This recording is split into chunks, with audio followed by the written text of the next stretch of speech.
वो उसी में लगा रहा, लेकिन रिजल्ट वही। हर आइडिया में कोई ना कोई प्रॉब्लम, स्लो ग्रोथ, रिस्क या मार्केट ऑलरेडी फुल। जेदन ने फ्रस्ट्रेशन में अपना सिर पकड़ लिया। ये बस $5 लाख का टास्क है, स्किप कर सकता हूं ना। व्हाट? जेदन अचानक सीधा बैठ गया। नहीं नहीं, मैं तरीका ढूंढ लूंगा। अब प्रेशर और बढ़ गया था। और सबसे बड़ी प्रॉब्लम, ऑक्शन अगले दिन था और बिजनेस से पैसा तब तक नहीं मिलेगा। जेदन ने डीप ब्रेथ ली और अपना बैलेंस चेक किया। Account balance $1 crore 27 lakh.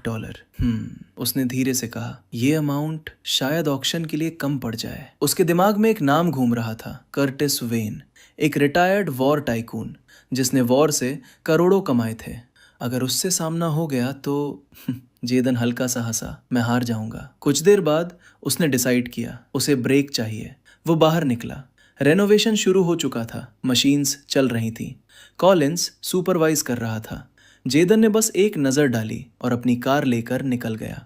वो सिटी में रैंडमली ड्राइव करता रहा। फिर एक पुराना कैफे दिखा। वो रुक गया। बस कॉफी चाहिए। अंदर का माहौल कोजी था, लेकिन क्लियरली आउटडेटेड। पेंट पुराना, मेन्यू आउटडेटेड, कस्टमर्स कम। ये जगह पोटेंशियल रखती है। जेदन कॉर्नर में बैठ गया, ब्लैक कॉफी ऑर्डर की।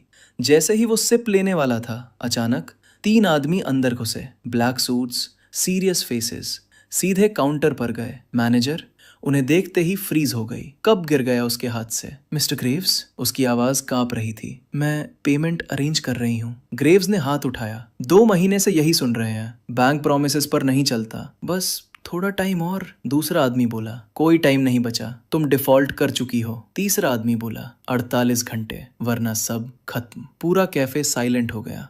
मलिंडा वहीं खड़ी थी, आंखों में फियर, फ्रस्ट्रेशन और डेस्परेशन। जेदन ये सब देख रहा था, लेकिन रिएक्ट नहीं कर रहा था। तभी सिस्टम एक्टिवेट हुआ। New business opportunity detected. Purchase $35,000, investment $65,000, ROI $1,50,000 in less than 7 days.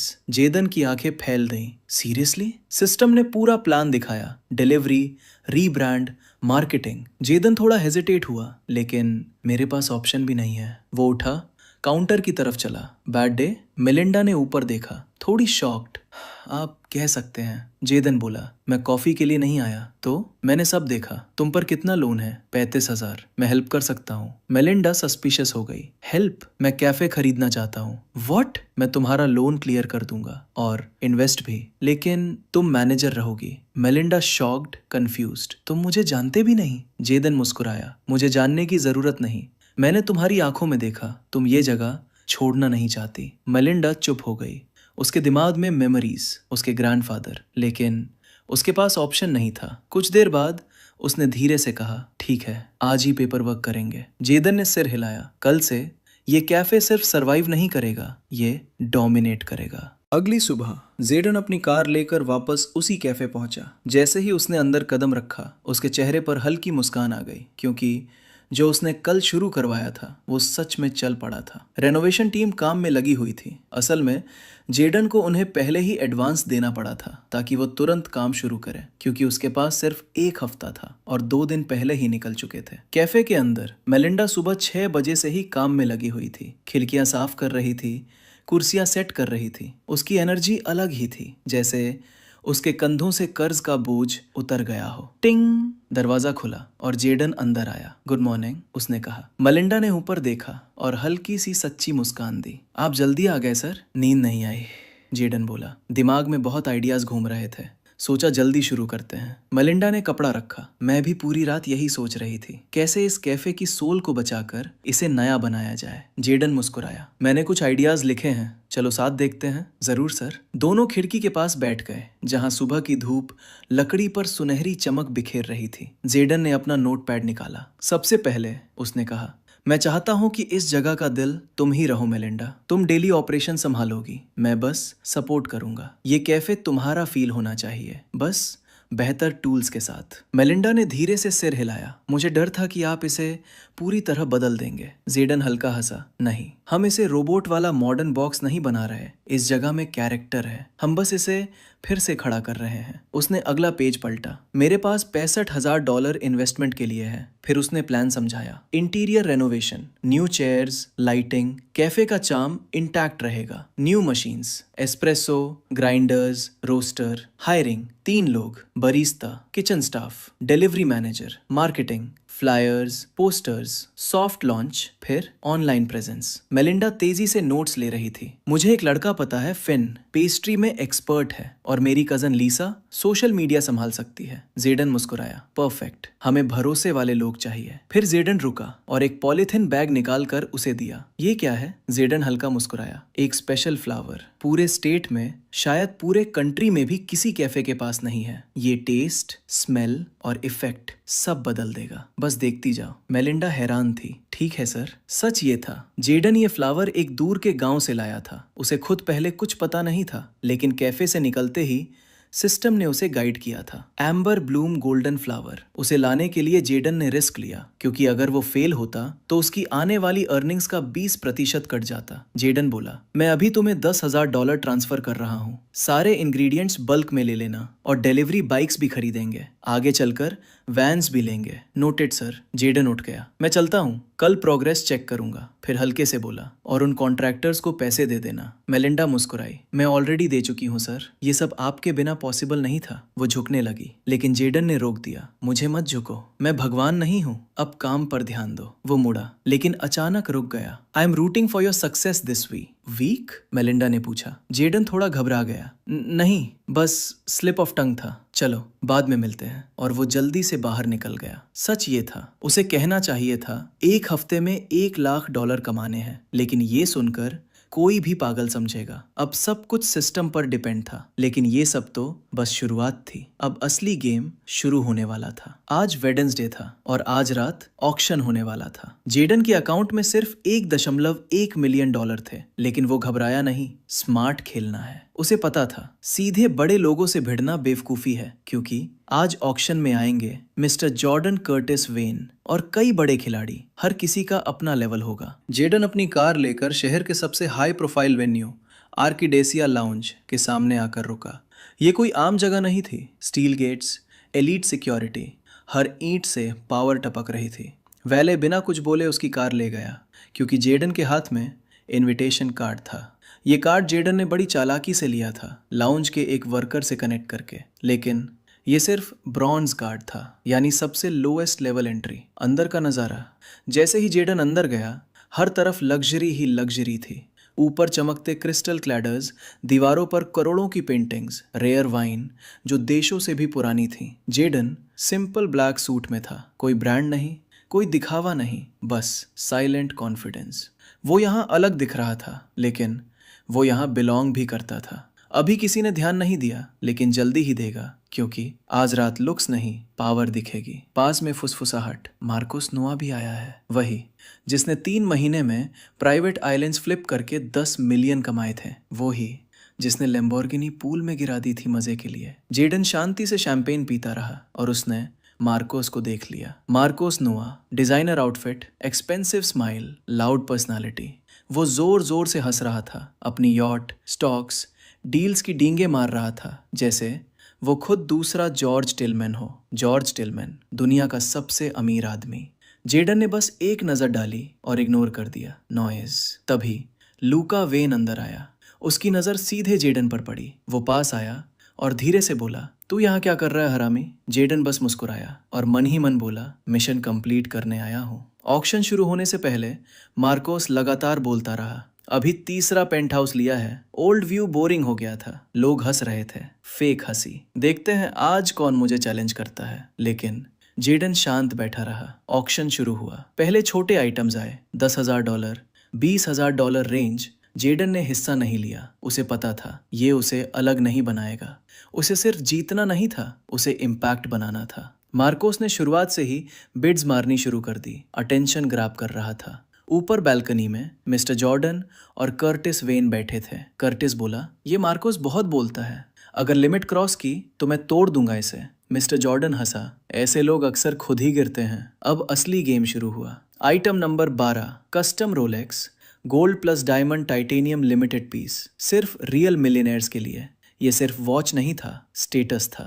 Starting bid $1,00,000, $1,50,000 Marcos, 2 lakh एक lady, 3 lakh Marcos. Bidding war शुरू हो गई। एक मोटा आदमी खड़ा हुआ, 4 लाख बैठ जा। मार्कोस हंसा, 5 लाख तुम बैठो। 5,50,000, 6 लाख। वो आदमी हार गया, बैठ गया और लोग हंसने लगे। प्राइस पहुंचा $6,50,000, बाकी सब हट गए। मार्कोस हंसा, 7 लाख मैं फाइनल बॉस हूं। तभी एक शांत आवाज आई, 8 लाख। पूरा हॉल मुड़ा, वो जेडन था। मार्कोस मुस्कुराया, 8,50,000, 9 लाख। जेडन अब टोन बदल चुकी थी। ऊपर कर्टिस ने पूछा, ये लड़का कौन है? लूका बोला, जेडन, कैंपस का लड़का, अचानक रिच बन गया। कर्टिस मुस्कुराया, लेट हिम कुक। नीचे 9,50,000 मार्कोस। जेडन शांत, 1 मिलियन। हॉल फट पड़ा। मार्कोस घबराया, 1.05 million? Jaden, 1.1 million. Dead silence. Marcos freeze. Fake हंसी, मैं नेक्स्ट ले लूंगा। वो हार गया। सोल्ड। पैडल 093। जेडन, हल्की लेकिन सम्मान वाली ताली ऊपर। कर्टिस हंसा, उसने मार्कोस को निचोड़ दिया। पेमेंट हुआ। रोलेक्स जेडन को देने आए। जेडन मुस्कुराया, रख लो, इससे महंगे पड़े हैं मेरे पास। झूठ था लेकिन इम्पैक्ट रियल था। सबके मुंह खुले रह गए। Marcos shock. जेडन शेर की तरह चला गया। ऊपर, क्या ऑरा है मिस्टर जॉर्डन। कर्टिस ने ब्लैक कार्ड निकाली, इसे दे दो, मैं इम्प्रेस्ड हूँ। बाहर बॉडीगार्ड आया। Curtis Wayne wants you to contact him. Jaden, message दे देना, और चला गया। तभी system activated, mission completed, $5 million reward bonus activated, $10 million, stats increase, reputation, charisma, confidence, wealth, point title unlocked, the challenger. Jaden चिल्लाया, वो अब मैं सच में अमीर हूँ। ऑक्शन के बाद जेडन अपने घर की ओर लौट रहा था, लेकिन इस बार उसके दिमाग में पैसे नहीं, वेल्थ पॉइंट घूम रहा था। ये वेल्थ पॉइंट आखिर काम क्या आता है? आखिर उसने सिस्टम से पूछ ही लिया, वेल्थ पॉइंट्स किस काम के हैं? सिस्टम ने जवाब दिया, वेल्थ पॉइंट से तुम स्किल अनलॉक कर सकते हो या उन्हें एट्रीब्यूट्स में बदल सकते हो। एक वेल्थ पॉइंट बराबर 10 एट्रीब्यूट पॉइंट्स। और सबसे इंपॉर्टेंट, तुम वेल्थ पॉइंट से एसेट्स अनलॉक कर सकते हो। जेडन की आंखें चमक उठी, मतलब मैं कंपनी भी ओन कर सकता हूँ? कोई भी एसेट, बस उसकी लेवल के हिसाब से WP लगेगा। जेडन ने धीरे से सिर हिलाया, इंटरेस्टिंग। उसने फैसला कर लिया, मैं वेल्थ पॉइंट यूज करना चाहता हूँ। सिस्टम, ठीक है, मैं तुम्हें ऑप्शंस दिखाता हूँ। स्क्रीन पर ऑप्शंस आए, new Audi car, iPhone 24 Pro Max, bankrupt, motel, undervalued land, old duplex. Jaden रुका और मुस्कुराया, चॉइस मिल गई, अंडरवैल्यूड लैंड। सिस्टम ने डिटेल्स दिखाई, location green lake, main highway के पास। रूमर, गवर्नमेंट यहाँ रेलवे बनाएगी। Size 30 plots. जेडन के होठों पर हल्की मुस्कान आई, रेलवे बनेगी मतलब डेवलपमेंट बढ़ेगा, बिजनेस आएंगे, लैंड वैल्यू एक्सप्लोड करेगी, और मेरे पास होंगे 30 प्लॉट्स। अभी ये जमीन सिर्फ $600 पर प्लॉट की थी, क्योंकि ये आइसोलेटेड एरिया में थी, लेकिन कुछ साल बाद यही जमीन करोड़ों की होगी। सिस्टम ने आखिरी बार पूछा, confirm? Jaden, yes. Asset unlocked. एक वेल्थ पॉइंट गया और जेडन बन गया 30 प्लॉट्स का मालिक। लेकिन जेडन के दिमाग में एक सवाल आया, ये डील हुई कैसे? तभी उसका फोन बजा। Hello, Jaden speaking. Good afternoon mister Jaden Cole. Atlas Estate से रिचर्ड ग्रेव्स बोल रहा था। आपकी लैंड परचेज सक्सेसफुली कंप्लीट हो चुकी है। जेडन थोड़ा रुका, परचेज? 30 प्लॉट्स ग्रीन लेक में, टोटल वैल्यू $18,000। अब सब आपके नाम पर है। जेडन शांत हो गया, लेकिन अंदर से, सिस्टम तू तो कमाल है। बिना ऑफिस जाए, बिना paper work, deal complete. Documents email कर दिए हैं, हार्ड कॉपीज भी भेज रहे हैं। और एक बात, ये एरिया फ्यूचर में प्राइम जोन बनेगा। जेडन मुस्कुराया, मुझे पता है। Congratulation sir. कॉल खत्म। जेडन ने हल्का सा मुस्कुराते हुए कहा, मुझे पता है मैंने क्या किया है। दिन लंबा था। कैफे ऑक्शन डील, अब रेस्ट जरूरी था, क्योंकि कल यूनिवर्सिटी जाना था। Final year Sky High university. Jaden का गोल क्लियर था, टॉप करना। लेकिन अब वो सिर्फ स्टूडेंट नहीं था, वो बन रहा था पावरफुल, रिच, डेंजरस। अब ग्रेजुएशन का इंतजार है, लेकिन एक काम बाकी था। जेडन की आंखों में ठंडक उतर आई, रिवेंज। कोल फैमिली को गिराने वाले, मुझे धोखा देने वाले हर एक इंसान। सबको कीमत चुकानी पड़ेगी। वेल्थ पॉइंट यूज करने के बाद जेडन अपने कमरे में आराम से बैठ गया। अब उसके पास इतना पैसा था कि वो आसानी से अपनी खुद की कंपनी खड़ी कर सकता था। अब मैं सच में रिच हूँ। टाइटल एडवांटेज के बाद उसे सीधे $10 मिलियन मिल चुके थे। अब उसे शौक भी नहीं लगता था। ये सब अब उसके लिए एक नई रियलिटी बन चुकी थी। इतना पैसा बिना काम किए। फिर उसने खुद ही सोचा, एक्चुअली काम तो कर रहा हूँ, लेकिन कौन सी कंपनी किसी एम्प्लॉय को 5 मिलियन देती है सिर्फ एक रोलेक्स के लिए बिडिंग जीतने पर? जेडन हल्का सा मुस्कुराया। इन्फिनिट वेल्थ सिस्टम उसकी जिंदगी की सबसे बड़ी ब्लेसिंग थी, लेकिन एक डर भी था, कहीं ये सिस्टम अचानक गायब ना हो जाए। उसने सिर झटक दिया। अभी उस बारे में सोचने का टाइम नहीं था। तभी उसके फोन पर एक नोटिफिकेशन आया। जेडन की आंखें चमक उठी। कमीलिया, यार मैं इसे कॉल करना भूल गया। उसने चैट खोली। कमीलिया, वाओ तुम तो प्रो हो गोस्टिंग में। जेडन हल्का हंसा।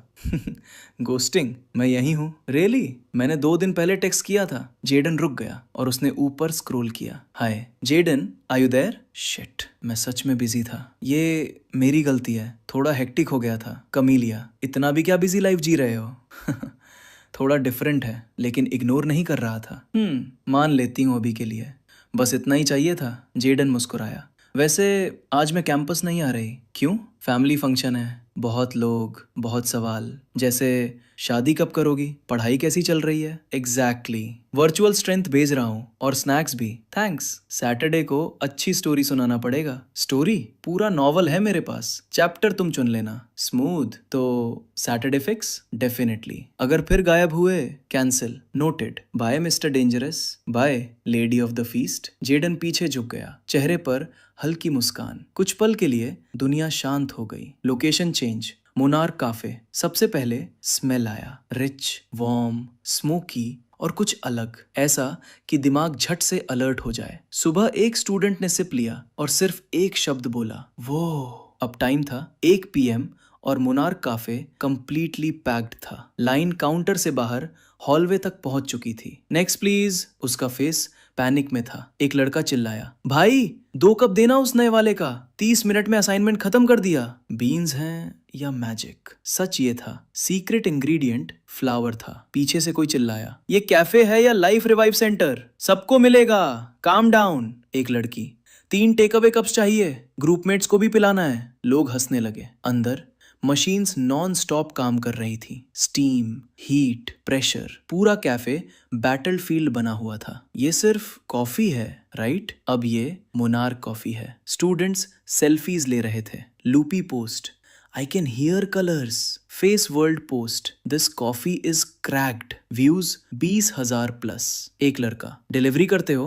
नहीं, लाइन में आओ। अचानक पीछे से आवाज, सोल्ड आउट। पूरा कैफे शांत। मेलिंडा पैनिक में रीस की तरफ देखती है। रीस मुस्कुराता है, वेट करो। मेलिंडा माइक उठाती है, रिलैक्स एवरीवन, सबको मिलेगा। लोग इम्पेशेंट हो रहे थे, लेकिन कोई जा नहीं रहा था। कुछ लोग कॉफी पीकर वापस लाइन में लग रहे थे। ये एडिक्शन बन चुका था। ये फ्लावर आया कहाँ से? वो खुद शॉक थी। मोनार्क कैफे ओवरनाइट लेजेंड बन चुका था। Next day lecture hall. Jaden तैयार होकर सीधे लेक्चर हॉल पहुंच गया। उसने एक पल के लिए सोचा था पहले कैफे देख लूं, लेकिन फिर उसने खुद को रोका, नहीं, अभी नहीं।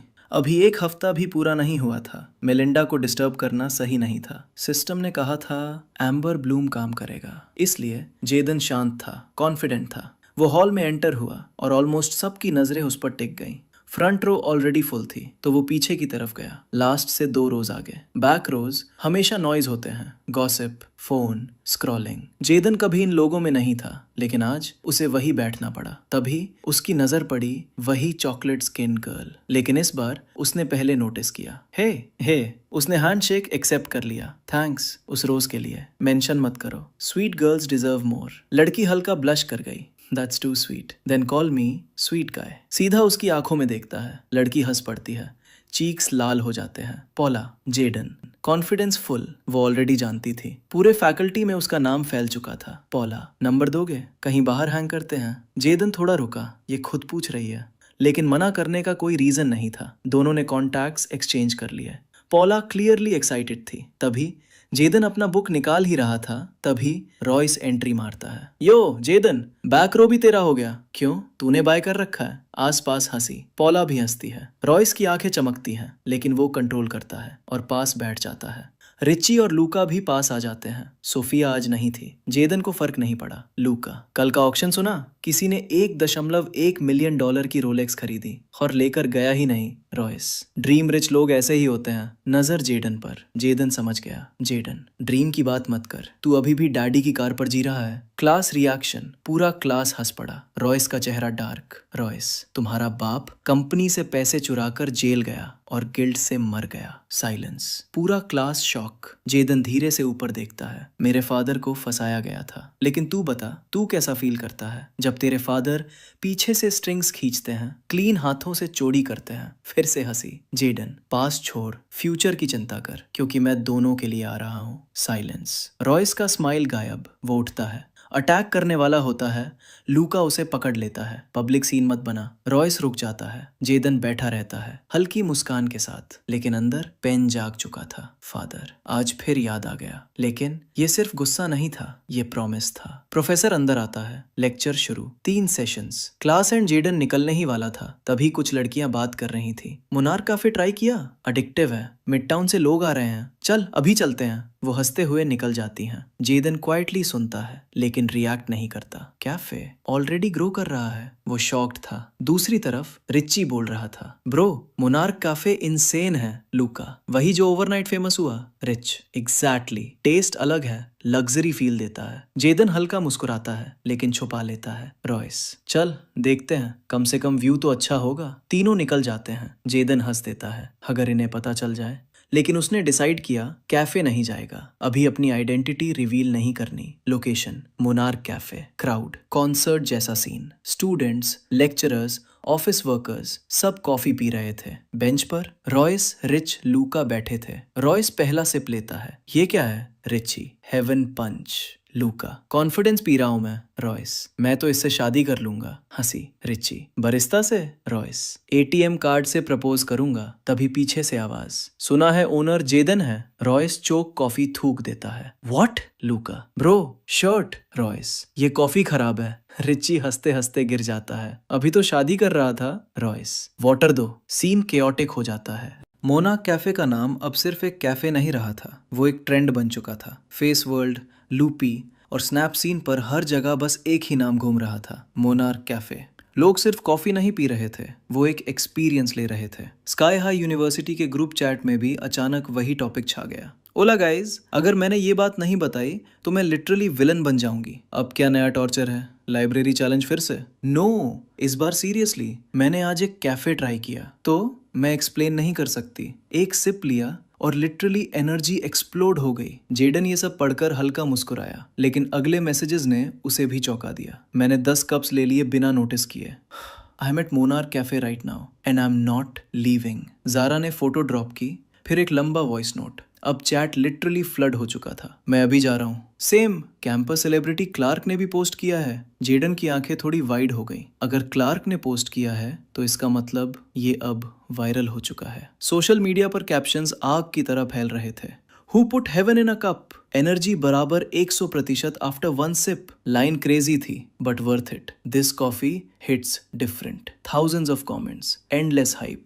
लोग दूर दूर से आने की प्लानिंग कर रहे थे। जेडन का दिमाग तुरंत बिजनेस मोड में चला गया। डिलीवरी। उसे याद आया, मेलिंडा को उसने बाइक्स के बारे में बताया था, लेकिन अब ये मोमेंट वेस्ट नहीं करना था। जैसे ही वो कॉल करने वाला था, फोन खुद बज उठा। Melinda calling. Hey boss, sorry call नहीं कर पाई, उसने जल्दी जल्दी कहा। जेडन ने कामली पूछा, कैसा चल रहा है? मेलिंडा की आवाज एक्साइटमेंट से भर चुकी थी। बॉस, आज 5000 प्लस कस्टमर्स आए हैं और काउंट अभी भी बढ़ रहा है। हम लोग पूरी रात कॉफी बना रहे थे। ये अनरियल है। जेडन हल्का मुस्कुराया। ये बस शुरुआत है मेलिंडा। कुछ सेकंड के लिए साइलेंस। फिर मेलिंडा ऑलमोस्ट चिल्लाई, अगर इससे आगे कुछ हुआ ना, मैं सच में पागल हो जाऊंगी। जेडन हंस पड़ा।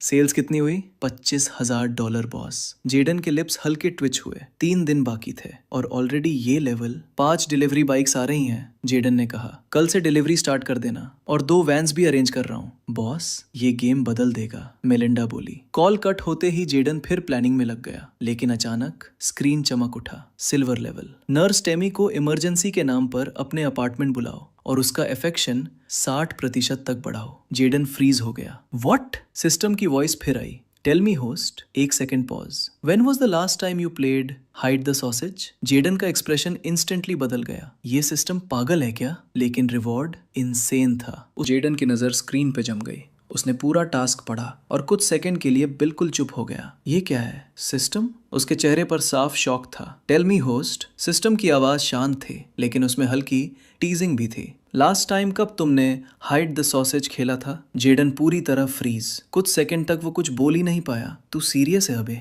वो आंखें सिकोड़ कर स्क्रीन को देखता है। ये कोई नॉर्मल टास्क है? मिशन होता है। सिस्टम का जवाब सीधा और ठंडा था। कंप्लीट करो, रिवॉर्ड मिलेगा। जेडन गहरी सांस लेता है। $7 मिलियन।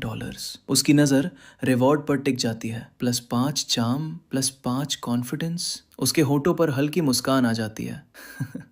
सिस्टम, तू भी ना। लेकिन अंदर क्यूरियोसिटी और ग्रीड दोनों जाग चुके थे। नर्स टेमी, उसे उसका चेहरा याद आता है। काम, मैच्योर, अट्रैक्टिव। अफेक्शन 60%। इसका मतलब साफ था, सिर्फ बुलाना काफी नहीं, गेम सही खेलना पड़ेगा। जेडन का दिमाग तेजी से काम करने लगता है। कोई बिलीवेबल इमरजेंसी बनानी होगी, लेकिन ऐसी कि फेक ना लगे, और उसे अकेले आना होगा, यानी कोई हॉस्पिटल बैकअप नहीं। वो अपना फोन उठाता है, कॉन्टैक्ट लिस्ट खोलता है। टेमी, उसका अंगूठा कुछ पल हवा में रुकता है। ये रिस्की है, लेकिन रिवॉर्ड भी छोटा नहीं है। उसने कॉल कर दिया। कॉलिंग। ट्रिंग ट्रिंग। 2 रिंग, 3 रिंग। Hello Jaden? उसकी आवाज काम और प्रोफेशनल थी। जेडन, टेमी, मुझे तुम्हारी मदद चाहिए। आवाज थोड़ी हैवी, बिलीवेबल। क्या हुआ? वो तुरंत सीरियस हो गई। मुझे ठीक नहीं लग रहा। थोड़ा पॉज। कुछ गड़बड़ है। सिम्टम्स क्या है? चक्कर, चेस्ट टाइट लग रहा है, सांस अजीब हो रही है। जेडन थोड़ा एक्टिंग भी डालता है। कुछ अनयूजुअल खाया था? नहीं, लेकिन हालत खराब हो रही है। मैं आ रही हूँ। बिना सोचे उसने बोल दिया। अकेले आना प्लीज। क्यों?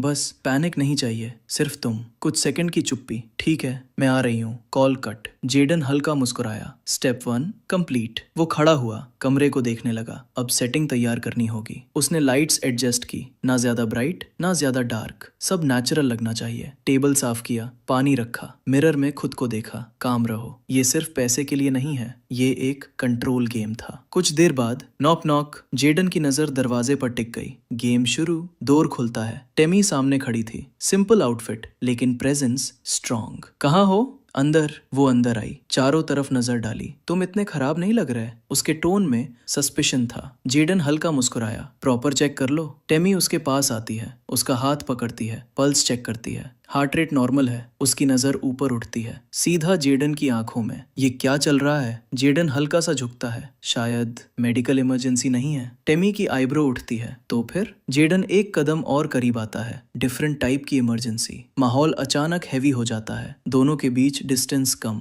साइलेंस गहरा। कमरे में हल्की जैज म्यूजिक चल रही थी और हवा में कैंडल की सॉफ्ट खुशबू घुली हुई थी। जेडन और टेमी एक दूसरे के बहुत करीब खड़े थे। एक पल के लिए सब कुछ शांत हो गया। जेडन ने धीरे से उसका हाथ थामा और उसकी आंखों में देखते हुए उसे अपनी ओर खींच लिया। टेमी की सांस हल्की सी अटक गई। जेडन, क्या तुम सच में ये करना चाहते हो? उसकी आवाज धीमी थी, हेजिटेशन से भरी हुई। जेडन की नजरें स्टेडी थी। हाँ। टेमी ने नजरें झुका ली। ये सही नहीं है, मैं तुम्हारी गर्लफ्रेंड नहीं हूँ। जेडन हल्का मुस्कुराया।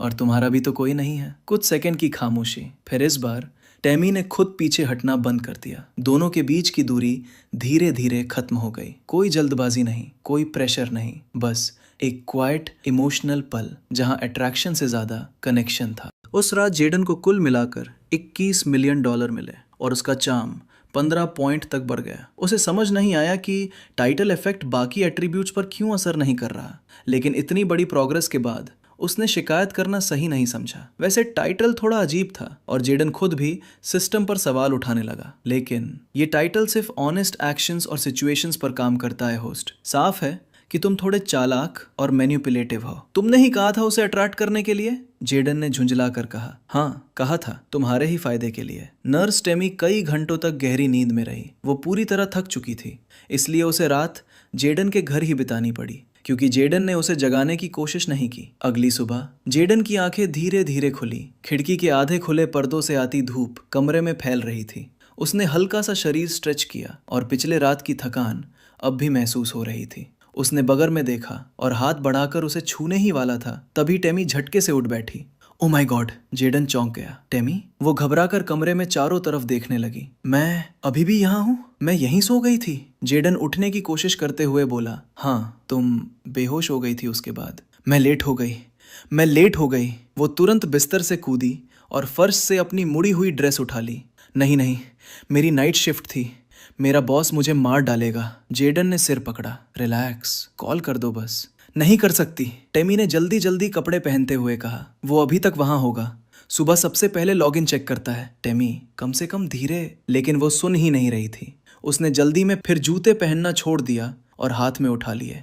मैं बाद में कॉल करती हूँ, ये कहकर वो नंगे पैर ही बाहर भाग गई। जेडन कुछ देर वहीं खड़ा रह गया। ये सच में नंगे पैर चली गई? हल्का सा हंसते हुए उसने कपड़े पहनने शुरू किए। तभी उसके फोन से एक नोटिफिकेशन की आवाज आई। नोटिफिकेशन, वायरेक्स कॉइन की कीमत बढ़ गई है। करंट वैल्यू $11 पर कॉइन। जेडन ने स्क्रीन की तरफ देखा। $11? एक हफ्ते में इतनी बढ़त? उसने मुस्कुराते हुए सोचा। उसे लगने लगा था कि वायरेक्स कॉइन बाकी कॉइन्स जैसा नहीं है जो लोगों को नुकसान दे देते हैं। फिर से सिस्टम ने साबित कर दिया कि उस पर भरोसा किया जा सकता है। श्रहो होस्ट, अभी बेचने के बारे में मत सोचो, ये तो बस शुरुआत है। जेडन मुस्कुराया। तुम हमेशा सही समय पर सरप्राइज देते हो। उधर स्काई हाई कैंपस में टेमी तेजी से हॉस्पिटल के साइड एंट्रेंस से अंदर घुसी। चलते चलते ही उसने अपने हील्स पहन लिए। उसके बाल बिखरे हुए थे और उसने यूनिफॉर्म भी नहीं पहनी थी। लोग उसे अजीब नजरों से देख रहे थे, लेकिन उसके पास रुकने का समय नहीं था। वो इन्फर्मरी के दरवाजे तक पहुंची ही थी कि उसकी supervisor matron Bernard night report खत्म कर रही थी। टेमी ग्रेस? टेमी वहीं रुक गई। बर्नार्ड ने क्लिपबोर्ड से नजर उठाई। तुमने कॉल करना भी जरूरी नहीं समझा? मैं इमरजेंसी में थी, फोन बंद हो गया था। तुम्हारी शिफ्ट रात 8 बजे शुरू होती है, अब सुबह के 9 बज रहे हैं। क्या ये मजाक है? टेमी सीधी खड़ी हो गई। मैं कसम खाती हूँ, जानबूझकर नहीं था। मैंने लॉग्स चेक किए हैं, तुम आई ही नहीं, कोई कॉल भी नहीं। ये सीधी लापरवाही है, तुमने अपना काम छोड़ दिया। मैं बस... वो घबरा गई। सॉरी, प्लीज मुझे एक्सप्लेन करने दो। अचानक उसका चेहरा बदल गया। घबराहट साफ दिख रही थी। जरूरत नहीं, बर्नार्ड ने ठंडे लहजे में कहा। तुम्हें नौकरी से निकाला जाता है, अभी, इसी वक्त से। टेमी की सांस अटक गई। क्या, ऐसे ही? हाँ, ऐसे ही। अपना बैज और यूनिफॉर्म जमा करो और जल्दी निकल जाओ, नहीं तो सिक्योरिटी बाहर निकाल देगी। टेमी कुछ पल वहीं खड़ी रह गई, जैसे सब कुछ रुक गया हो। कुछ देर बाद वो बाहर बेंच पर बैठी थी। उसका बैज एक लिफाफे में था। अब उसे पूरी तरह समझ आ गया था। उसने कांपते हाथों से फोन निकाला और कॉल किया। जेडन? हाँ टेमी, सब ठीक है? नहीं, वो चिल्लाई, तुमने मुझे डिस्ट्रैक्ट कर दिया, मेरी नौकरी चली गई, अब मैं क्या करूं?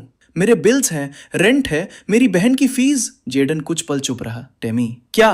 मुझे अपना अकाउंट नंबर भेजो। क्या? बस भेजो। वो कुछ सेकंड रुकी, फिर नंबर भेज दिया। तभी फोन में नोटिफिकेशन आया। Credit alert, $10 lakh from Jaden Cole. उसकी आंखें फैल गईं। जेडन, ये गलती है ना? नहीं, उसने आराम से कहा। कल रात के लिए थैंक्स समझ लो और आज के लिए बैकअप। लेकिन ये क्यों? उसे लगा जैसे वो सपना देख रही है। टेमी, मैंने कहा था, मैं हूं तुम्हारे साथ, तुम्हें मुझे कुछ लौटाने की जरूरत नहीं है। उसकी आंखों में आंसू आ गए। तुम्हें ऐसा करने की जरूरत नहीं थी, लेकिन मैंने किया, और दिल से किया। कुछ देर वो चुप रही। इस बार उसकी चुप्पी में शौक के साथ साथ ग्रैटिट्यूड भी था, और शायद कुछ और भी। मुझे समझ नहीं आ रहा क्या कहूँ। कुछ मत कहो, बस आराम से सांस लो, बाकी मैं संभाल लूंगा। कॉल खत्म होने के बाद भी वो फोन पकड़े बैठी रही। उसके अंदर की दीवार धीरे धीरे टूटने लगी। दूसरी तरफ जेडन ने ये अपडेट देखा। टेमी की फीलिंग्स और बढ़ चुकी थी, और वो क्लियरली बाकी सबसे अलग थी। वो सच में बहुत स्वीट है, जेडन ने मुस्कुराते हुए कहा, और बेड पर लेट गया। तभी फोन फिर बजा। कहीं तुम हमारी डेट भूल तो नहीं गए?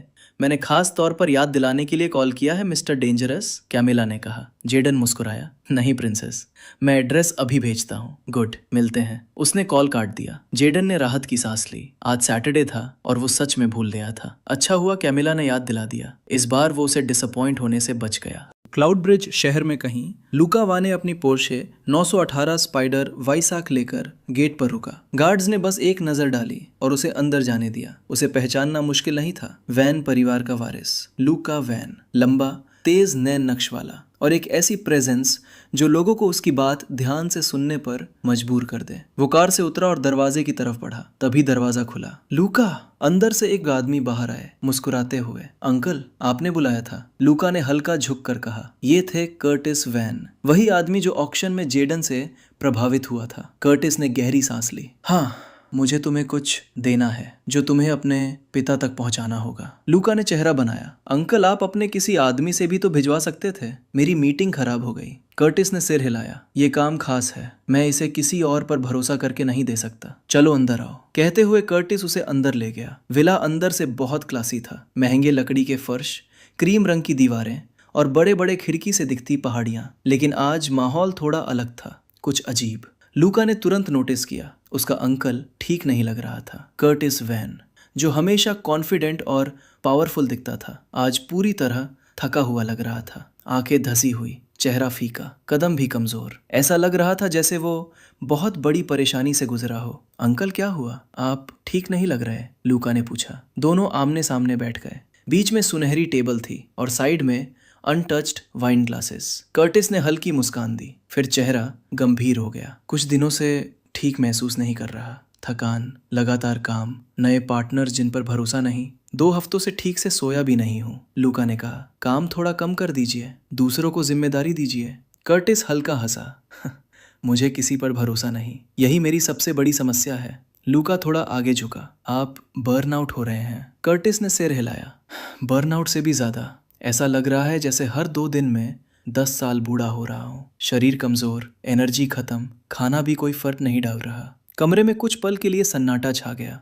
बस एसी की हल्की आवाज आ रही थी। फिर अचानक कर्टिस को कुछ याद आया। वैसे एक जगह है, मोनार्क कैफे। लोग कहते हैं उनकी कॉफी कुछ अलग है, जैसे नॉर्मल नहीं। लूका ने हल्की मुस्कान दी। हाँ अंकल, मैं भी वही रेकमेंड करने वाला था। कर्टिस ने भौं उठाई। कॉफी? मैंने हर तरह की कॉफी ट्राई की है, कुछ फायदा नहीं हुआ। लूका बोला, मुझे पता है, लेकिन ये अलग है। मैंने खुद ट्राई किया है। एक सिप लेते ही पूरा शरीर फ्रेश हो जाता है। कर्टिस ने कुछ सेकंड सोचा, फिर मान गया। ठीक है, मैं ट्राई करूंगा। लूका ने तुरंत फोन निकाला और ऑर्डर प्लेस किया। मोनार्क कैफे अब काफी फेमस हो चुका था और उन्होंने डिलीवरी सर्विस भी शुरू कर दी थी। लूका को सुना था कि जेडन इसका मालिक है, लेकिन उसने इस बात पर भरोसा नहीं किया। ऑर्डर करने के बाद कर्टिस ने एक ब्राउन एनवलप निकाला। ये लो, इसे अपने पिता तक पहुंचा देना, बहुत जरूरी है, और इसे खोलने की कोशिश मत करना। लूका थोड़ा रुका, फिर एनवलप ले लिया और अपनी पॉकेट में रख लिया। करीब 20 मिनट बाद ऑर्डर आ गया। बॉडीगार्ड बॉक्स लेकर अंदर आया। लूका ने कॉफी निकाली और एक कप अपने अंकल को दिया। कर्टिस ने तुरंत एक सिप लिया। उसने स्वाद महसूस किया। लूका ने भी सिप लिया। कुछ ही मिनटों में कर्टिस अचानक रुक गया। उसने अपने हाथ की तरफ देखा। उसकी उंगलियां अब कांप नहीं रही थीं। उसकी बॉडी में एनर्जी वापस आ गई थी, जैसे किसी ने अंदर से पावर भर दी हो। वाह, उसने धीमे से कहा। वो खड़ा हुआ, सीधा, मजबूत, जैसे कोई स्विच ऑन हो गया हो। माय गॉड, ऐसा लग रहा है जैसे 12 घंटे सोकर अभी जिम करके आया हूँ। लूका मुस्कुराया। कर्टिस हंस पड़ा। ये कॉफी कमाल की है, इससे तो वो एक्सपेंसिव ट्रीटमेंट्स भी बेकार लग रहे हैं। उसने तुरंत फोन निकाला। वेबसाइट क्या है? मुझे बल्क में ऑर्डर करना है, लूका बोला। मोनार्क कैफे, जितना चाहो ऑर्डर कर सकते हो। फिर वो उठ खड़ा हुआ। मुझे अब निकलना होगा, रॉयस से मीटिंग है। कर्टिस पूरी तरह कॉफी में खो चुका था। उसने जवाब भी नहीं दिया। बाहर निकलकर लूका अपनी कार में बैठा और फाइनली एनवेलप निकाल लिया। उसे पता था उसके पिता फोन यूज नहीं करते, इसलिए कर्टिस हमेशा लेटर्स भेजता है, लेकिन आज उसे खुद क्यों भेजा गया? उसने एनवलप खोला। अंदर एक चिट्ठी थी। मुझे पता था ये कोई सीक्रेट है, लूका बुदबुदाया। वो पढ़ने लगा। भाई, हमारे प्लान के लिए एक मजबूत इंसान मिल गया है। लूका ध्यान से पढ़ने लगा। जेडन कोल, वही लड़का जिस पर ग्रेगरी किंग्सली ने 150 मिलियन चुराने का आरोप लगाया था, अब वो अमीर बन चुका है। कैसे ये नहीं पता, लेकिन अब वो खतरनाक लेवल पर है। वो मेरे ऑक्शन में आया, 1.1 मिलियन में रोलेक्स खरीदी और उसे लेने भी नहीं आया। ऐसे लड़के के बारे में क्या सोचते हो? लूका ने गहरी सांस ली। वो हमारे प्लान के लिए परफेक्ट वेपन हो सकता है। हम उसके पिता के केस को उठाकर किंग्सले ग्रुप को गिरा सकते हैं। ग्रेगरी ने हमें धोखा दिया है, उसे सबक सिखाना होगा। लूका की आंखें चौड़ी हो गईं। उसने तुरंत लेटर वापस एनवेलप में रख दिया और गाड़ी तेजी से आगे बढ़ा दी, क्योंकि उसकी जिंदगी में सबसे आखिरी चीज जो वो देखना चाहता था वो था किंग्सली और वेन परिवार का टूटता हुआ अलायंस। शनिवार की शाम जैसे पलक झपकते ही आ गई। जेडन आईने के सामने खड़ा था, अपनी ब्लैक शर्ट की स्लीव्स को धीरे धीरे बटन करते हुए। उसका रिफ्लेक्शन आज कुछ ज्यादा ही शार्प लग रहा था। बाल नीटली सेट थे और कमरे में सीडर परफ्यूम की हल्की खुशबू फैल रही थी। उसने खुद को ध्यान से देखा, फिर हल्की मुस्कान दी। नॉट बैड, उसने धीरे से कहा। वो अपना वॉलेट और फोन उठाने ही वाला था कि तभी उसका फोन वाइब्रेट हुआ। मेलिंडा का कॉल। मेलिंडा, उसने उठाते ही कहा। Jaden, sorry boss. उसकी आवाज एक्साइटमेंट से भरी हुई थी। आज क्या हुआ है, आपको यकीन नहीं होगा। जेडन हल्का हंसा। क्या, फिर से कैफे में फाइट हो गई क्या? नहीं, उससे भी बड़ा। आज कैफे ने अकेले $60,000 कमाए। जेडन एक सेकंड के लिए रुक गया। सीरियसली? और सुनिए, एक कस्टमर ने 35 कप्स कॉफी ऑर्डर किए और सिर्फ डिलीवरी के लिए $1,00,000 दे दिए। जेडन ने धीमे से सीटी बजाई। कॉफी के लिए इतना?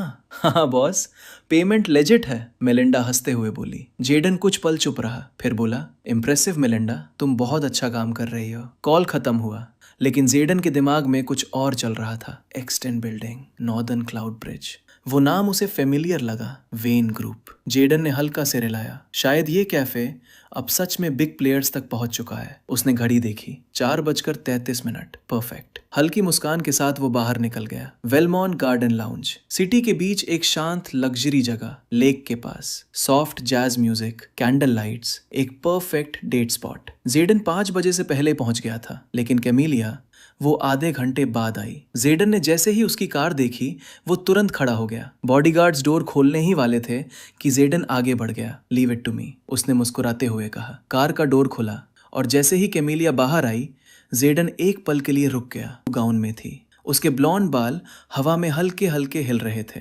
मेकअप सिंपल था, लेकिन उसकी ब्यूटी वो शब्दों से बाहर थी। You look.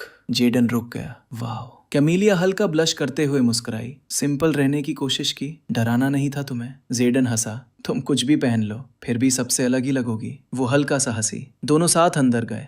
विंडो के पास बैठकर सिटी लाइट्स को देखते हुए उनकी बातचीत धीरे धीरे शुरू हुई। Music, life, stories. जेडन को सच में अच्छा लग रहा था। कैमिलिया अलग थी, ना एटीट्यूड, ना शो ऑफ, बस रियल। तुम बाकी रिच गर्ल्स जैसी नहीं हो, जेडन ने कहा। कैमिलिया ने हल्का सिर झुकाया। माँ कहती थी, कभी लोगों को नीचे मत देखो जब तक उन्हें ऊपर उठाना ना हो। जेडन चुप हो गया। वो अब नहीं है? उसने धीरे से पूछा। कैमिलिया की आंखें एक पल के लिए झुकी। 4 साल हो गए। जेडन ने उसका हाथ पकड़ लिया। सॉरी, अब ठीक हूँ, उसने हल्की मुस्कान के साथ कहा। मूड बदलने के लिए जेडन खड़ा हुआ। चलो बाहर चलते हैं। दोनों गार्डन में चले गए। रात हो चुकी थी। लाइट्स, हवा, खुशबू। कैमिलिया धीरे से उसके पास आ गई। जेडन ने हल्का मुस्कुराते हुए पूछा, तो मैं कैसा कर रहा हूँ? कैमिलिया ने उसे देखा, फिर मुस्कुराई। तुम किसी के दिल में जगह बना चुके हो। जेडन हल्का चौंका। रियली? हाँ, तुम बाकी लड़कों जैसे नहीं हो। दोनों गैस्बो तक पहुंच गए। वहां सब कुछ जैसे रुक गया। जेडन धीरे धीरे उसकी तरफ झुका। कैमिलिया ने आंखें बंद कर ली। उनके बीच की दूरी खत्म होने ही वाली थी। तभी मिस कैमिलिया, एक आवाज आई। मोमेंट टूट गया। बॉडीगार्ड पास आ गया। Your father called. Prince of North Asia has arrived. Camilia का चेहरा बदल गया। अभी जाना होगा। जेडन पीछे हट गया। इट्स ओके, उसने हल्का कहा। मंडे? जेडन ने सिर हिलाया। अचानक कैमिलिया ने उसे खींचा और एक छोटा सा किस दिया। जेडन का दिमाग एक पल के लिए ब्लैंक हो गया। वो चली गई और जेडन वहीं खड़ा रह गया। कुछ देर बाद वो वापस टेबल पर बैठा था, अकेला। वाइन ग्लास आधा भरा हुआ और सामने एम्प्टी चेयर। उसने धीरे से सिर पीछे किया। प्रिंस ऑफ नॉर्थ एशिया, शायद उसके लिए ऑलरेडी प्लान बना हुआ है। तभी उसका फोन फिर वाइब्रेट हुआ। Temi, message. I am already in your apartment, hope you don't mind. Jaden की आंखें हल्की चौड़ी हो गई। कॉल आया। टेमी? सरप्राइज, वो हंसी। स्नैक्स लाई हूँ, कंपनी चाहिए? जेडन कुछ सेकंड चुप रहा, फिर हल्की मुस्कान आई।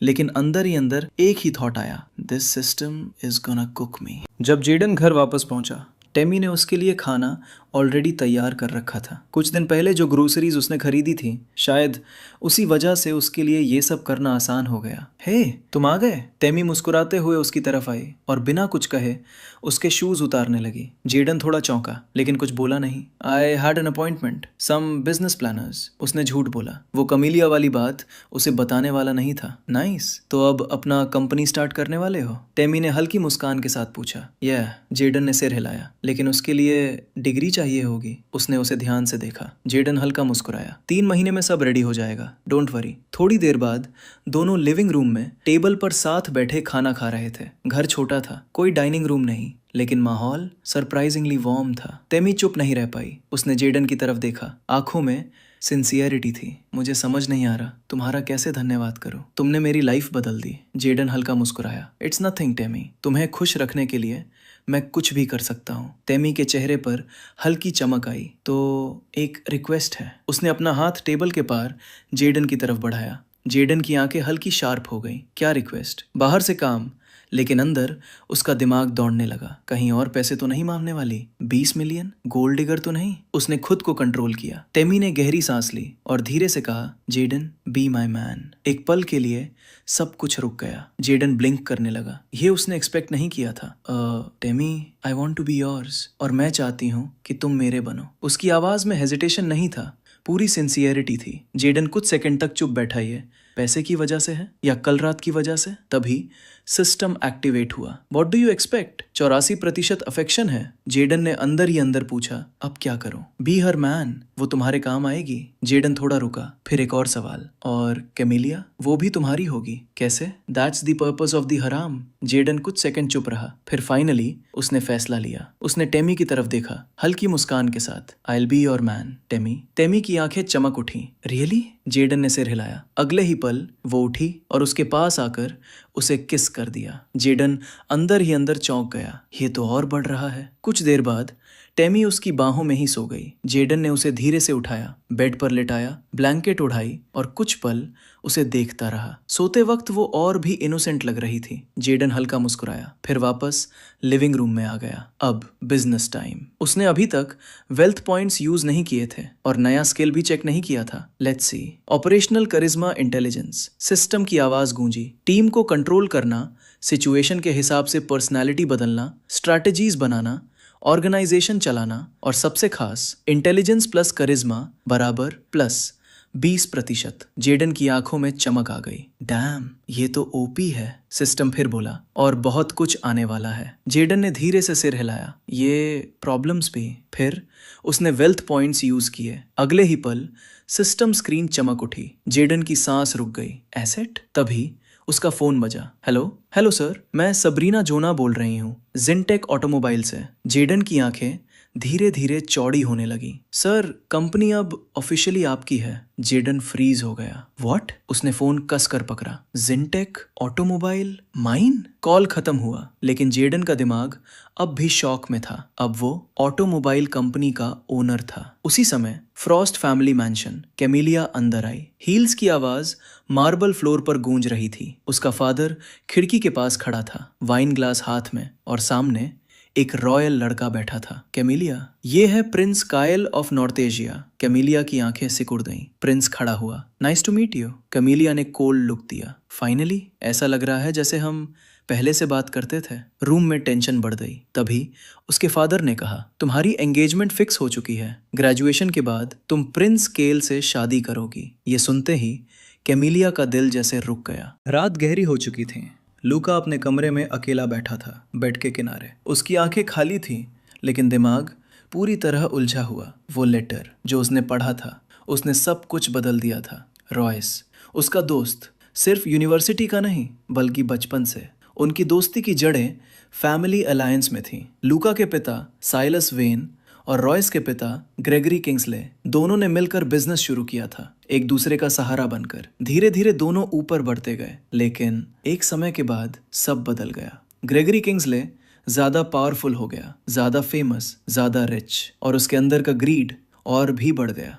लूका के अंकल कर्टिस वेन भी ज्वाइन हुए ताकि फैमिली अलायंस और मजबूत हो सके, लेकिन फिर भी किंग्सले फैमिली का लेवल उनसे बहुत ऊपर चला गया। इवन टुगेदर हम 60% भी नहीं पहुंच पाए, लूका ने खुद से कहा। उसकी आंखों में फ्रस्ट्रेशन साफ दिख रही थी। धीरे धीरे ग्रेगरी किंग्सले ने वेन फैमिली से दूरी बनानी शुरू कर दी। डील्स हटाना, सपोर्ट कम करना और आखिरकार बीट्रेयल। लूका ने सिर झटका। लेकिन हम उनसे लड़ने की सोच भी कैसे सकते हैं? उसकी आवाज में कंफ्यूजन था और डर भी। किंग्सले फैमिली पूरे नॉर्टेजिया में सबसे पावरफुल फैमिलीज में से एक। Net worth $18 billion, government connections, influence unmatched. कोई भी उनके खिलाफ खड़ा होने की हिम्मत नहीं करता था। हम जीत नहीं सकते, लूका ने धीरे से कहा। लेकिन अंदर उसे पता था उसके फादर और अंकल कुछ बड़ा प्लान कर रहे हैं। और सबसे पेनफुल बात, एमिली किंग्सले, रॉयस की बहन, जिससे उसने शादी का वादा किया था, अब शायद इम्पॉसिबल थी। तभी फोन वाइब्रेट हुआ। लूका ने देखा अंकल। उसकी आंखें शार्प हो गई। हे बॉय, डिलीवर कर दिया? कर्टिस की आवाज आई। यस अंकल, लूका ने खुद को कंट्रोल करते हुए कहा। गुड, लेकिन तुम वरीड हो? लूका चुप हो गया। क्या मतलब? उसने धीरे से पूछा। Curtis Hansa. Come on, pretend मत करो, तुम 23 साल के हो, अब आदमी बनो। लूका के चेहरे पर इरिटेशन आया। मैं समझ नहीं रहा। लेटर, मैं जानता हूँ तुमने पढ़ा है। I didn't.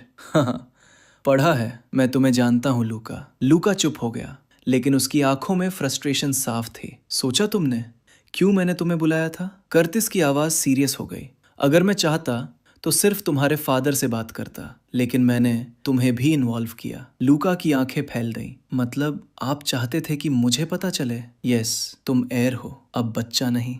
Not just no, be part of it. Luca का चेहरा सख्त हो गया। मुझे इंटरेस्ट नहीं है। ये बात अपने फादर से कह सकते हो? कर्टिस ने सीधे पूछा। लूका चुप। गुस्सा, फ्रस्ट्रेशन सब उसके चेहरे पर दिख रहा था। किंग्सलेज ने हमें बिट्रे किया। ग्रैंड डेवलपमेंट प्रोजेक्ट, उन्होंने तुम्हारे फादर को साइड कर दिया और खुद प्रपोजल सबमिट कर दिया। लूका की आंखें शॉक से भर गईं। व्हाट? क्यों? उसकी आवाज कांप रही थी। ग्रीड, कर्टिस ने ठंडे स्वर में कहा। ग्रेगरी किंग्सले सिर्फ टॉप पर रहना चाहता है और उसके लिए वो किसी को भी क्रश कर सकता है। लूका पूरी तरह चुप हो गया। उसका दिमाग अब स्लोली समझ रहा था, ये सिर्फ बिजनेस नहीं था, ये वॉर था। लेकिन हम कुछ कर नहीं सकते। उसके पास गवर्नमेंट कनेक्शंस है, मिनिस्ट्री प्रिविलेज कार्ड है, हम उसे रोकेंगे कैसे? कर्टिस ने धीरे से कहा। एक तरीका है। लूका ने सिर उठाया। क्या? तुम जानते हो? फिर कर्टिस ने कहा, अपने सबसे बड़े दुश्मन को अपना सबसे बड़ा दोस्त बनाओ। लूका फ्रीज हो गया। उसका दिल तेज धड़कने लगा। कौन? हालांकि उसे पता था। कर्टिस ने नाम लिया, जेडन कोल। कमरा जैसे शांत हो गया। वो एमरसन कोल का बेटा, तुम्हारा क्लासमेट? लूका ने तुरंत मना किया। इम्पॉसिबल, वो रॉयस का दुश्मन है। रॉयस का फादर ट्रेटर है। कर्टिस की आवाज सख्त हो गई। फ्रेंडशिप से ऊपर उठो, राइट और रॉन्ग देखो। लूका की सांसें भारी हो गई। अगर मैं जेडन के करीब गया तो रॉयस से रिश्ता खत्म, तो खत्म कर दो। कर्टिस ने बिना रुके कहा। तुम अपनी जिंदगी जी रहे हो, रॉयस के इन्फ्लुएंस में मत रहो। लूका सोच में पड़ गया। पहली बार उसे लगा शायद अंकल सही कह रहे हैं। सिंपल है। कर्टिस ने आखिरी बात कही। रॉयस से रिश्ता तोड़ो और जेडन को अपना बेस्ट फ्रेंड बना, किसी भी कीमत पर। अगर अपने फादर को प्राउड करना चाहते हो तो यही करो। पीप, कॉल कट गया। कमरे में साइलेंस छा गया। लूका वहीं बैठा रह गया, आंखें खाली, दिल भारी। अब उसके सामने सिर्फ एक सवाल था, फ्रेंडशिप या फैमिली। जेडन ने पूरा संडे टेमी के साथ अपने घर पर बिताया। जो लड़की पहले थोड़ी टफ और रिजर्व्ड थी, अब वही पूरी तरह बदल चुकी थी। अब वो जेडन के बिना एक पल भी नहीं रह पाती थी। जेडन खुद भी हैरान था, लेकिन अब वो ऑफिशियली उसका बॉयफ्रेंड बन चुका था। टेमी के प्रपोजल के बाद उसे ये थोड़ा जिम्मेदारी जैसा लग रहा था, लेकिन अब पीछे हटने का सवाल ही नहीं था। मंडे की सुबह जेडन जिंटेक ऑटोमोबाइल ऑफिस जाने के लिए तैयार हो गया, जहां उसे डील फाइनलाइज करनी थी। टेमी ने भी आखिरकार उसे जाने दिया, क्योंकि अब वो खुद भी जेडन के दिए पैसों का सही इस्तेमाल करना चाहती थी। दोनों ने मिलकर एक बिजनेस प्लान बनाया था, $7,50,000 के कैपिटल के साथ। टेमी अपना खुद का क्लोथिंग ब्रांड शुरू करने वाली थी, नाम एस्टर। ये नाम जेडन ने सजेस्ट किया था और टेमी को ये बहुत पसंद आया। जेडन ने पहले ही कुछ बिजनेस प्लानर से बात कर ली थी, ताकि टेमी अकेली ना पड़े। मैं जल्द ही कॉल करूंगा तुम्हारा हाल पूछने के लिए, जेडन ने कहा और उसके माथे पर किस किया। टेमी ने हल्का सा सिर हिलाया, होंठ दबाए और शर्मा गई। जेडन दरवाजे तक गया, फिर अचानक रुक गया। वैसे आज तुम कौन सी ड्रेस पहन रही हो? ब्लू ड्रेस, मेरी बेस्ट वाली। क्यों? टेमी ने पूछा।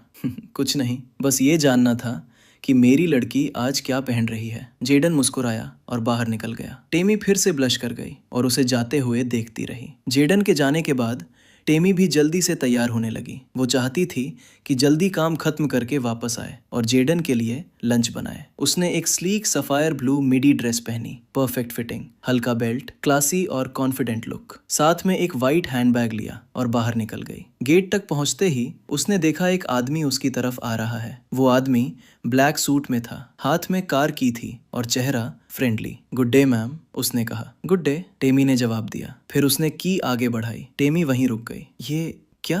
मिस्टर जेडन कोल ने वो कार आपके लिए ऑलरेडी पे कर दी है। उन्होंने कहा था ब्लू ड्रेस वाली लेडी को ये कीज दे देना। टेमी की आंखें फैल गईं। क्या? जेडन? ओह माय गॉड, मुझे लगता है ये आप ही हैं। उस आदमी ने मुस्कुराकर कीज दे दी। टेमी ने एक हाथ से कीज ली और दूसरे हाथ से अपना मुंह ढक लिया। वो बिल्कुल एक्सपेक्ट नहीं कर रही थी ये सब। ओह माय गॉड, ओह माय। वो तुरंत कार की तरफ भागी। वो थी लैम्बोर्गिनी अवेंटाडोर एस, $6 लाख से ज्यादा की सुपर कार। एक्साइटमेंट में उसने रिमोट दबाया, डोर खुला और वो तुरंत अंदर बैठ गई। उसे ड्राइविंग आती थी, इसलिए वो कॉन्फिडेंट थी। उसने इंजन स्टार्ट किया।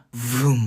पूरे एरिया में आवाज गूंज गई। लोग रुक गए, सब देखने लगे। ड्राइव सेफ, पीछे से वो आदमी चिल्लाया और तेमी क्वीन की तरह वहां से निकल गई। जेडन सुबह 10:30 पर जिनटेक ऑटोमोबाइल ऑफिस पहुंच गया। ये क्लाउड ब्रिज सिटी के मेन एरिया में था। एक बड़ा स्काई स्क्रेपर, लगभग 9 फ्लोर्स, हर जगह सिक्योरिटी। जेडन ने क्वाइटली पार्किंग में कार खड़ी की ताकि किसी का ध्यान उस पर न जाए। वो चाहता भी यही था। सिक्योरिटी ने ज्यादा सवाल नहीं किए, उसे सीधे रिसेप्शनिस्ट के पास भेज दिया। रिसेप्शनिस्ट एक यंग लड़की थी, white suit, long brown hair. Welcome to Zintech automobile sir, how may I help you? उसने पूछा। मुझे एम्बेसडर से मिलना है, जेडन ने कहा। उसने उसे ऊपर से नीचे तक देखा। आपका नाम? जेडन, जेडन कोल। वो सिस्टम में डिटेल्स डालने लगी। तभी एक तेज आवाज आई। Oh my God, you? Jaden मुड़ा। वो थी लेना हार्टली, सोफिया की माँ। उसने उसे घूरा। तुम यहाँ क्या कर रहे हो? तुम जैसे लड़के की जगह यहाँ नहीं है। जेडन चुप रहा। सिर्फ सूट पहन लेने से कोई इस लेवल का नहीं बन जाता, वो हंसते हुए बोली। जेडन ने सिर हिलाया। आपको मुझसे क्या चाहिए मिसेस लेना? लेना और पास आई। मैं चाहूं तो अभी सिक्योरिटी से तुम्हें बाहर निकलवा दूं। तभी पीछे से आवाज आई। Is there a problem here? सब मुड़कर देखने लगे। सबरीना जोना, नेवी सूट में, कॉन्फिडेंट, पावरफुल प्रेजेंस। लेना रुक गई। सबरीना ने जेडन को देखा और मुस्कुराई। मिस्टर कोल, मैं खुश हूं कि आप आए। जेडन ने कॉन्फिडेंटली हैंडशेक किया। पास खड़े लोग शॉक में थे। सबरीना बोली, चलिए ऊपर चलते हैं, डॉक्यूमेंट्स तैयार हैं। जिनटेक के नए चेयरमैन को इंतजार नहीं करवाना चाहिए। पूरा माहौल फ्रीज हो गया। जेडन आगे बढ़ा, लेना के पास से गुजरते हुए। उसके चेहरे पर शॉक था। जिनटेक का नया चेयरमैन, ये कैसे? लेना के अंदर डर बैठ चुका था, क्योंकि अब उसे समझ आ गया था वो बड़ी मुसीबत में है। सबरीना जेडन को कॉन्फ्रेंस रूम में लेकर गई, जहां फाइनल डॉक्यूमेंट्स साइन होने थे। वहां पहले से एक लॉयर और कंपनी के कुछ टॉप ऑफिशियल्स मौजूद थे। जैसे ही जेडन अंदर आया, सब खड़े हो गए और तालियां बजाने लगे। सबरीना धीरे से बोली, इनकी तारीफ ज़्यादा सीरियसली मत लेना सर, ये बस अच्छा इंप्रेशन बनाना चाहते हैं ताकि आप इन्हें अपनी नई प्रोजेक्ट में रखो। जेडन हल्का सा मुस्कुराया, समझ गया, कोई भी जॉब खोना नहीं चाहता। उसे मेन चेयर पर बैठाया गया। टेबल पर डॉक्यूमेंट्स रखे थे और बाकी ऑफिशियल्स भी अपनी जगह बैठ गए। सबरीना खड़ी हुई और बोलना शुरू किया। जैसा कि आप सब जानते हैं, जिनटेक ऑटोमोबाइल कंपनी अब सेल हो चुकी है और हमारे बीच बैठे हैं इसके नए लीगल ओनर। सबकी नज़रें जेडन पर टिक गईं। फाइनल डॉक्यूमेंट साइन होते ही ये जिनटेक के चेयरमैन बन जाएंगे। हो सकता है हम में से कुछ लोग यहाँ ना रहें, मुझे भी नहीं पता मेरा फ्यूचर क्या होगा, लेकिन हमें इनके फैसले का सम्मान करना होगा। हमारा गोल सिर्फ जिनटेक की सक्सेस है, चाहे हम डायरेक्ट कंट्रीब्यूट करें या इनडायरेक्टली। कमरे में एकदम सन्नाटा छा गया। इसके बाद सब ने डॉक्यूमेंट साइन किए। अब जेडन की बारी थी। वो खड़ा हुआ। सबसे पहले मैं ग्रैंड एम्बेसडर का धन्यवाद करना चाहूँगा। आपकी विनम्रता की वजह से आपकी जॉब सुरक्षित है। सबरीना ने राहत की सांस ली और बाकी लोग फिर तालियां बजाने लगे। और मैं आप सभी का भी धन्यवाद करता हूँ।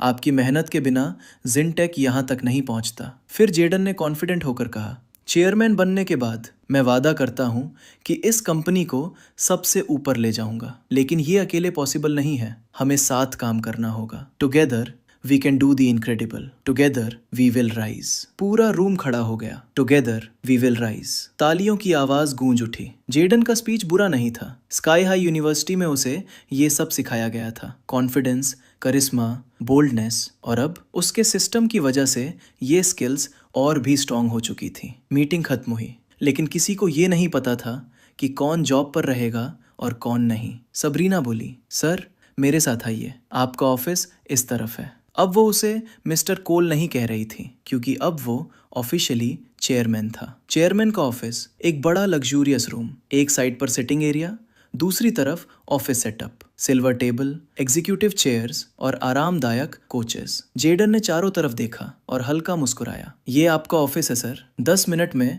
मैं और मैनेजर आकर पोस्ट्स डिस्कस करेंगे। ठीक है, जेडन बोला, मेरे पास ज्यादा टाइम नहीं है। सबरीना सिर हिलाकर बाहर चली गई। जेडन अकेला रह गया। फ्यू, बस ऐसे ही 2 वेल्थ पॉइंट्स में कंपनी मिल गई। वो हल्का हंसा। मुझे और अर्न करना पड़ेगा। सिस्टम मुझे और टास्क्स दे। वो समझ चुका था वेल्थ पॉइंट्स की असली वैल्यू क्या है। कुछ देर बाद दरवाजे पर सिग्नल आया। वाइट लाइट चमकी। जेडन ने ग्रीन बटन दबाया। सबरीना और मैनेजर अंदर आए। मैनेजर 40 के दशक में, fair skin, black suit, confident look. Sir, उसने कहा। नाम? जेडन ने पूछा। Peter Edwards. मैनेजर, ठीक है, बैठते हैं। तीनों कोच एरिया में बैठ गए। जेडन ने पूछा, कैसा चल रहा है? पीटर बोला, वर्कर्स डरे हुए हैं सर, उन्हें डर है कि जॉब चली जाएगी। जेडन मुस्कुराया, ये एक्सपेक्टेड है, नई ओनरशिप है, कुछ भी हो सकता है, लेकिन मैं सिंपैथी पर डिसीजंस नहीं लूंगा। फिर उसने सबरीना से पूछा, प्रीवियस ओनर ने कंपनी क्यों बेची? सबरीना बोली, $40 मिलियन का डेट, टोटल 50 मिलियन था, लेकिन 6 महीने में सिर्फ 10 मिलियन ही जुटा पाए। अब 1 महीने में 40 मिलियन नहीं चुकाया तो? जेडन ने बीच में ही कहा, मुझे पता है। वो पहले से ये सब जानता था। कंपनी सस्ती इसलिए मिली थी क्योंकि वो डेट में डूबी थी, लेकिन जेडन ने डील एक्सेप्ट की क्योंकि उसे भरोसा था वो इसे टर्न अराउंड कर सकता है। पीटर ने एक फाइल दी, ये स्टाफ रिकॉर्ड्स हैं। फिर दूसरी फाइल, ये जॉब एप्लीकेशंस हैं। जेडन लिस्ट देखने लगा। अचानक उसकी नज़र एक नाम पर रुकी, लिना हार्टली। वो हल्का हंसा। पीटर बोला, सबसे क्वालिफाइड कैंडिडेट्स में से एक, जनरल अकाउंटेंट पोस्ट के लिए अप्लाई किया है। जेडन, और कितने लोग हैं उसी पोस्ट के लिए? 6 और। सबरीना बोली, लग रहा है कंपनी पूरी नई बन रही है। पीटर, सबको लगा नया ओनर सबको रिप्लेस कर देगा। जेडन कुछ देर चुप रहा, फिर बोला, लिना हार्टली को कॉल करो, कल मुझसे मिलने बुलाओ, बाकियों के इंटरव्यू अरेंज करो, फिर डिसाइड करेंगे। Noted sir. मीटिंग खत्म हुई, सब बाहर चले गए। जेडन कुछ देर अकेला बैठा रहा, फिर उठकर निकल गया। पहले दिन ही ऑफिस में बैठकर टाइम वेस्ट करने का कोई मतलब नहीं था।